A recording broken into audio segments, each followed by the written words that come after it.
ਬਾਣ ਦੇ ਮੰਜੇ 'ਤੇ ਬੈਠਾ ਉਹ ਦੁੱਧ ਧੋਤੇ ਕੱਪੜਿਆਂ 'ਚ ਕੋਈ ਦਰਵੇਸ਼ ਲੱਗ ਰਿਹਾ ਸੀ।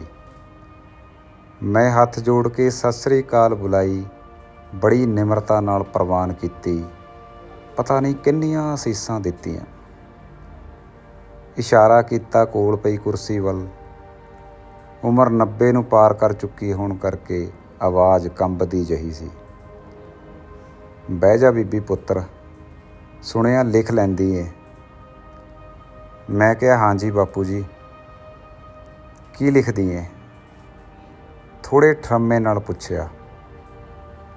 ਬਸ ਜੋ ਦਿਲ ਕਰਦਾ, ਮਨ 'ਚ ਆਉਂਦਾ। ਚੰਗਾ ਫਿਰ ਮੇਰੀਆਂ ਗੱਲਾਂ ਲਿਖੀ। ਮੈਂ ਕਿਹਾ ਕਿਹੜੀਆਂ? ਉਹੀ ਜਿਨ੍ਹਾਂ ਦਾ ਬੋਝ ਚੁੱਕਿਆਂ ਨੂੰ ਇਹ ਵਰੇ ਸਦੀਆਂ ਵਰਗੇ ਹੋ ਗਏ ਨੇ।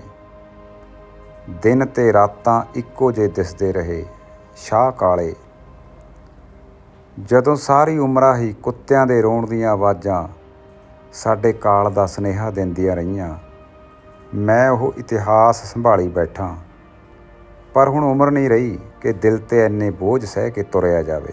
ਆਵਾਜ਼ ਭਾਵੁਕ ਸਾਫ਼ ਸੁਣ ਰਹੀ ਸੀ ਤੇ ਨਮ ਅੱਖਾਂ ਮੈਨੂੰ ਐਨਕ ਦੇ ਮੋਟੇ ਸ਼ੀਸ਼ਿਆਂ 'ਚੋਂ ਪਾਰ ਵੀ ਦਿਖਾਈ ਦੇ ਰਹੀਆਂ ਸਨ। ਮੈਂ ਕੁਰਸੀ ਨੇੜੇ ਕਰ ਲਈ ਮੰਜੇ ਦੇ ਨਾਲ। ਲੱਗਦਾ ਸੀ ਜਿਉਂ ਕੋਈ ਲਾਵਾ ਫੁੱਟਣ ਵਾਲਾ ਸੀ। ਦੱਸੋ ਬਾਪੂ ਜੀ ਜੋ ਦੱਸਣਾ। 24 ਕੁ ਵਰ੍ਹਿਆਂ ਦਾ ਸਾਂ 47 ਵੇਲੇ, ਪਰ 2 ਨਿਆਣਿਆਂ ਦਾ ਪਿਓ। ਉਦੋਂ ਤਾਂ ਧੀਏ 18 ਨੂੰ ਹੀ ਢੁੱਕਿਆ ਸੀ ਜਦੋਂ ਵਿਆਹ ਹੋ ਗਿਆ ਸੀ ਮੇਰਾ। ਲਾਣੇਦਾਰਨੀ ਚਰਨੀ ਮਸਾਂ 17 ਕੁ ਸਾਲ ਦੀ ਸੀ। ਸਾਜ਼ਿਸ਼ੀਆਂ ਨੇ ਮੁਲਕ ਦੀਆਂ ਵੰਡੀਆਂ ਪਾ ਦਿੱਤੀਆਂ ਤੇ ਨਵੇਂ ਮੁਲਕ ਦੀਆਂ ਨੀਹਾਂ ਚਿਣ ਦਿੱਤੀਆਂ ਸਾਡੀਆਂ ਲਾਸ਼ਾਂ 'ਤੇ। ਵੱਡਾ ਹਰਵੰਤ 4 ਕੁ ਦਾ ਤੇ ਨਿੱਕਾ ਨਸੀਬ 8 ਕੁ ਮਹੀਨਿਆਂ ਦਾ ਸੀ। ਆਪਸ 'ਚ ਵਰਤਦੇ ਭਾਈਚਾਰੇ ਪਤਾ ਨਹੀਂ ਕਿਵੇਂ ਲਹੂਓਂ ਚਿੱਟੇ ਹੋ ਗਏ। ਇੱਕ ਦੂਜੇ ਦੇ ਰੀਤੀ ਰਿਵਾਜ ਜਿਉਂਦੇ ਪਤਾ ਨਹੀਂ ਕਿਵੇਂ ਇੱਕ ਦੂਜੇ ਦੇ ਲਹੂ ਦੇ ਪਿਆਸੇ ਹੋ ਗਏ। ਆਪਣੇ ਖੂਨ ਪਸੀਨੇ ਨਾਲ ਬਣਾਈਆਂ ਪੈਲੀਆਂ, ਘਰ-ਬਾਰ ਮਿੱਟੀ ਸਮਝ ਕੇ ਜਦੋਂ ਤੁਰਨਾ ਪਿਆ ਤੇ ਸਾਡੇ ਵਿਲਕਦੇ ਕਾਲਜੇ ਤੱਕਣ ਵਾਲਾ ਕੋਈ ਨਹੀਂ ਸੀ, ਕਿਉਂਕਿ ਅਸੀਂ ਸਾਰੇ ਹੀ ਇੱਕੋ ਜਿਹੇ ਸਾਂ। ਸਾਡੇ ਪਿੰਡ ਵੀ ਢਲੀਆਂ ਤਰਕਾਲਾਂ ਤੋਂ ਸੁਨੇਹਾ ਆਉਣ ਲੱਗਿਆ ਸੀ ਕਿ ਰਾਤ ਨੂੰ ਹਮਲਾ ਹੋਣਾ ਏ। ਜਨਾਨੀਆਂ ਤਾਂ ਅੱਧੀਆਂ ਹੀ ਮੋਈਆਂ ਹੋ ਗਈਆਂ। ਜੋ ਉਹਨਾਂ ਨਾਲ ਬੀਤਣੀ ਸੀ ਉਹ ਕਹਿਰ ਤਾਂ ਜਾਇਦਾਦਾਂ ਘਰ-ਬਾਰ ਛੱਡਣ ਨਾਲੋਂ ਵੀ ਕਿਤੇ ਕਾਲਜੇ ਬਲੰਦਰ ਦਿੰਦਾ ਧੀਏ। ਮੇਰੇ ਤੋਂ ਵੱਡੇ ਭਰਾ ਗੇਜੇ ਨੇ ਸਲਾਹ ਕੀਤੀ ਵੀ ਸਾਰੇ ਪਿੰਡ ਦੀਆਂ ਜਨਾਨੀਆਂ, ਕੁੜੀਆਂ ਤੇ ਜਵਾਕਾਂ ਨੂੰ ਪਹਿਲਾਂ ਟਿਕਾਣਿਆਂ 'ਤੇ ਭੇਜ ਦਈਏ ਜਿੱਥੇ ਇਹਨਾਂ ਦਾ ਬਚਾਅ ਹੋ ਸਕੇ। ਇਸ ਲਈ ਤੈਅ ਕੀਤੇ ਹਿਸਾਬ ਨਾਲ 20 ਕੁ ਚੰਗੇ ਜੁੱਸੇ ਵਾਲਿਆਂ ਨਾਲ ਉਹਨਾਂ ਨੂੰ ਤੋਰਿਆ ਗਿਆ। ਵਾਹਿਗੁਰੂ ਦਾ ਸ਼ੁਕਰ ਹੈ ਵੀ ਰਾਤ ਤੋਂ ਪਹਿਲਾਂ ਹੀ ਉੱਥੋਂ ਨਿਕਲ ਗਏ ਤੇ ਬਾਕੀ ਦੇ ਬਚੇ ਅਸੀਂ। ਫੈਸਲਾ ਕਰ ਲਿਆ ਵੀ ਆਪਣਾ ਕੁਝ ਨਾ ਕੁਝ ਸਮਾਨ ਤਾਂ ਸੰਭਾਲ ਲਈਏ, ਜਿਹੜਾ ਤੀਵੀਆਂ ਵਾਲੇ ਟੋਲੇ ਨੂੰ ਨਹੀਂ ਸੀ ਦਿੱਤਾ ਗਿਆ। ਰਾਤ ਅੱਧੀ ਕੁ ਲੰਘੀ ਤਾਂ ਅਸੀਂ ਵੀ ਬਾਕੀ ਦੇ ਬਚੇ 9-10 ਜਣੇ ਤੁਰ ਪਏ। ਆਪਣੇ ਟਿਕਾਣੇ ਤੋਂ ਤੁਰਦਿਆਂ ਜਿੰਦ ਖੂਨ ਦੇ ਅੱਥਰੂ ਰੋ ਰਹੀ ਸੀ, ਪਰ ਮਨ 'ਚ ਕਿਤੇ ਨਾ ਕਿਤੇ ਆਸ ਜਿਹੀ ਸੀ ਮੁੜ ਪਰਤਣ ਦੀ। ਆਪਣੇ ਗਰਾਂ ਤੋਂ 2 ਕੁ ਕੋਈ ਅਗਾਂਹ ਗਏ ਸੀ। ਨਹਿਰ ਕਿਨਾਰੇ ਸਰਕੜਿਆਂ 'ਚੋਂ ਕੋਈ ਸਾਡੀਆਂ ਗੱਲਾਂ ਬਾਤਾਂ ਦੀ ਆਵਾਜ਼ ਸੁਣ ਕੇ ਬਾਹਰ ਨੂੰ ਆ ਰਿਹਾ ਸੀ।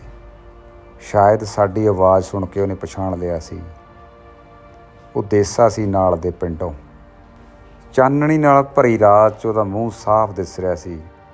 ਉਹ ਯਾਰ ਸੀ ਵੱਡੇ ਬਾਈ ਦਾ। ਦੇਸੇ ਨੇ ਬਿਨਾਂ ਪੁੱਛਿਆਂ ਹੀ ਦੱਸਣਾ ਸ਼ੁਰੂ ਕਰ ਦਿੱਤਾ। ਅਸੀਂ ਥੋੜ੍ਹਾ ਚਿਰ ਪਹਿਲਾਂ ਹੀ ਗੱਡਿਆਂ 'ਤੇ ਤੁਰੇ ਸਾਂ। ਇਸ ਤੋਂ ਅਗਲੇ ਪਿੰਡ ਹਮਲਾ ਹੋਇਆ ਸਾਡੇ 'ਤੇ। ਪਤਾ ਨਹੀਂ ਕੀ ਲੈ ਗਏ ਤੇ ਕੀ ਛੱਡ ਗਏ। ਅੱਧਿਓਂ ਜ਼ਿਆਦਾ ਜਨਾਨੀਆਂ ਤਾਂ ਸ਼ਾਇਦ। ਇਸ ਤੋਂ ਅੱਗੇ ਸ਼ਾਇਦ ਉਹ ਬੋਲ ਹੀ ਨਾ ਸਕਿਆ। ਸਭ ਦੇ ਦੰਦ ਜੁੜ ਗਏ। ਅਸੀਂ ਆਪਣੇ ਟੋਲੇ ਦੀ ਖੈਰ ਨਾਲ ਪਹੁੰਚਣ ਦੀਆਂ ਅਰਦਾਸਾਂ ਕਰਨ ਲੱਗ ਪਏ ਸੀ। ਇਕੱਲਾ ਏ? ਬਾਈ ਨੇ ਪੁੱਛਿਆ ਸੀ। ਨਾ ਬਾਈ, ਜਿਹੜੇ ਬਚੇ ਉਹ ਜਿੱਧਰ ਨੂੰ ਹੋ ਸਕਿਆ ਭੱਜ ਗਏ। ਆ ਬੀਰੀ ਤੇ ਬੰਤੀ ਮੇਰੇ ਨਾਲ ਹੀ ਨੇ। ਸਰਵਣ ਤੇ ਉਹਦੀ ਮਾਂ ਪਤਾ ਨਹੀਂ। ਕਹਿੰਦਾ ਕਹਿੰਦਾ ਉਹ ਭੁੱਬਾਂ ਮਾਰ ਕੇ ਰੋਣ ਲੱਗ ਪਿਆ। ਹਾਲੇ ਕਹਿਰ ਕੁਝ ਵੀ ਨਹੀਂ ਸੀ ਧੀਏ, ਕਹਿਰ ਤਾਂ ਹਾਲੇ ਬਾਕੀ ਸੀ। ਐਨੇ ਨੂੰ ਥੋੜ੍ਹੀ ਦੂਰੋਂ ਆਵਾਜ਼ਾਂ ਸੁਣੀਆਂ, ਕਦੋਂ ਨੇੜੇ ਆ ਗਈਆਂ ਪਤਾ ਨਹੀਂ ਲੱਗਿਆ। ਧਾੜ ਵੀ ਜਮਾਂ ਸਾਡੇ ਕੋਲ ਪਹੁੰਚ ਚੁੱਕੇ ਸੀ, 50 ਕੁ ਬੰਦੇ ਹੋਣੇ। ਦੇਸਾ ਬਾਈ ਤੇ ਮੈਂ ਸਮਝ ਗਏ ਕਿ ਉਹੀ ਵੱਢ ਟੁੱਕ ਦਾ ਮੰਜ਼ਰ ਹੋਊ ਹੁਣ ਜੋ ਕਈ ਥਾਂ ਸੁਣ ਲਿਆ ਸੀ। ਪਰ ਸਭ ਤੋਂ ਵੱਡਾ ਡਰ ਉਹਨਾਂ 2 ਜਵਾਕੜੀਆਂ ਦਾ ਸੀ। 13 ਕੁ ਸਾਲਾਂ ਦੀ ਵੀਰੀ ਤੇ 11 ਕੁ ਸਾਲ ਦੀ ਬੰਤੀ ਡਰ ਨਾਲ ਉੱਚੀ ਉੱਚੀ ਚੀਕਾਂ ਮਾਰਨ ਲੱਗ ਪਈਆਂ। ਦੇਸਾ ਸਾਰਾ ਮੰਜ਼ਰ ਸਮਝ ਗਿਆ ਸੀ। ਇੰਨੇ ਹਵਾਨ ਤੇ ਉਹਦੀਆਂ 2 ਮਾਸੂਮ ਧੀਆਂ। ਉਹ ਕੰਬ ਗਿਆ ਧੁਰ ਤੱਕ ਤੇ ਅਸੀਂ ਵੀ। ਪਤਾ ਨਹੀਂ ਕੁਝ ਪਲਾਂ 'ਚ ਉਹਦੇ ਮਨ 'ਚ ਕੀ ਆਇਆ। ਉਹਨੇ ਬਾਂਹ ਤੋਂ ਫੜ ਕੇ ਵੀਰੀ ਤੇ ਬੰਤੀ ਦੋਵਾਂ ਨੂੰ ਨਹਿਰ 'ਚ ਧੱਕਾ ਦੇ ਮਾਰਿਆ। ਤਿਲ ਤਿਲ ਕਰਦਿਆਂ ਮਰਦੀਆਂ ਤਾਂ ਦਿਖੀਆਂ ਨਹੀਂ ਹਨੇਰੇ ਕਰਕੇ, ਪਰ ਚੀਖਾਂ ਜ਼ਰੂਰ ਸੁਣੀਆਂ ਧੀਏ। ਬਸ ਉਸ ਤੋਂ ਬਾਅਦ ਤਾਂ ਕਿਰਚਾਂ ਦੀਆਂ ਆਵਾਜ਼ਾਂ ਤੇ ਡੁੱਲਦੇ ਲਹੂਆਂ ਦਾ ਗਿੱਲਾਪਣ ਉਹੀ ਮਹਿਸੂਸ ਹੋਇਆ। ਮੇਰਾ ਬਾਈ ਤੇ 7-8 ਜਣੇ ਹੋਰ ਸਭ ਖਤਮ ਹੋ ਗਿਆ। ਅੱਧੇ ਕੁ ਵੱਡੇ ਟੁੱਕੇ ਮੈਂ, ਦੇਸਾ ਤੇ ਇੱਕ ਬਾਈ ਹੋਰ ਕਾਨ ਸਿਉਂ 18 ਦਿਨ ਕੈਂਪਾਂ 'ਚ ਰੁਲਦੇ ਮਸਾਂ ਪਰਿਵਾਰ ਨੂੰ ਮਿਲੇ ਸਾਂ। ਮੇਰਾ ਪਰਿਵਾਰ ਤੇ ਬਾਈ ਦੇਸੇ ਦੀ ਘਰ ਦੀ ਤੇ ਨਿਆਣਾ ਇੱਕੋ ਥਾਂ ਹੀ ਮਿਲੇ। ਬਾਈ ਦੀ ਮੌਤ ਤੇ ਬਾਕੀਆਂ ਦੀਆਂ ਮੌਤਾਂ ਨੇ ਜਿਉਂਦਿਆਂ ਨੂੰ ਵੀ ਮਾਰ ਦਿੱਤਾ ਸੀ। ਦੇਸੇ ਦੀ ਘਰ ਦੀ ਮੁੜ ਕੇ ਸਾਰੀ ਉਮਰ ਮੈਂ ਕਦੇ ਹੱਸਦੇ ਨਹੀਂ ਵੇਖੀ ਸੀ।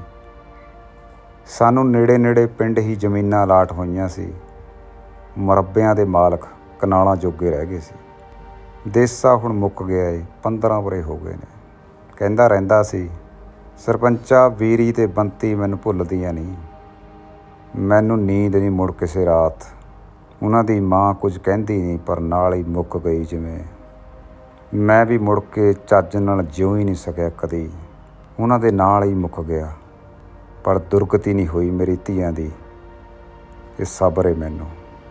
ਤੇ ਇਹੋ ਗੱਲਾਂ ਕਰਦਾ ਉਹ ਮੁੱਕ ਗਿਆ।